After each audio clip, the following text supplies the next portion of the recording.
What's most interesting about this text here, in stormy times, how do you act in faith? How can you have the fearless ability to look at the storm and not be so scared? It's interesting that when they say, Master, Master, we're going to drown, Jesus says, where is your faith? And it's very clear that faith is the opposite of that panic. So how do we get that faith so we are able to not panic in the face of storms? And let's just notice two or three things here. First of all, when Jesus says, where is your faith? That shows that faith is probably not what most of us think it is. It's a deliberate action. Notice Jesus does not say, when he says, where is your faith?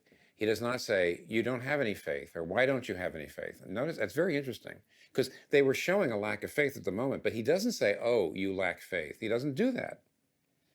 We mostly think that faith is sort of automatic. It's like, it is like a heater, that if it's cold enough outside, the heater just comes on. And most of us think that if we have faith and panic, and storms come up, it'll just come on. And if it doesn't just come on, then I guess we just don't have faith. And I have people say this to me all the time. They say, oh, I wish I had your faith, or I wish I had that person's faith, as if it's something that you catch, or it's something that's just in you.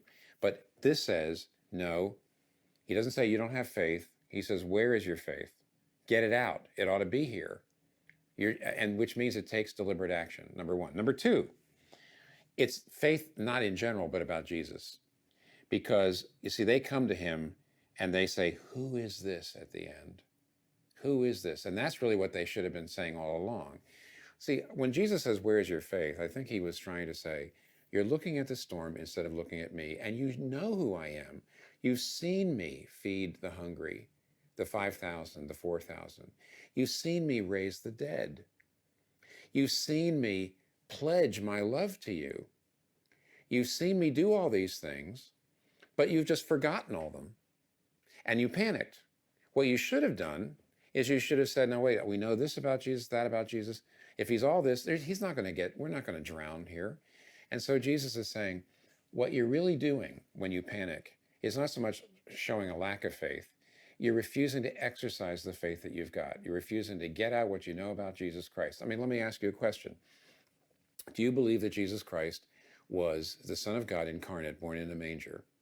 Do you believe he died on a tree to atone for our sins, that he rose physically from the dead, that he's passed through the heavens, and now he's seated at the right hand of the Father, and he's directing all things that happen in history, and someday he will come back to judge the living and the dead and put everything right? Do you believe that? Then you can face anything.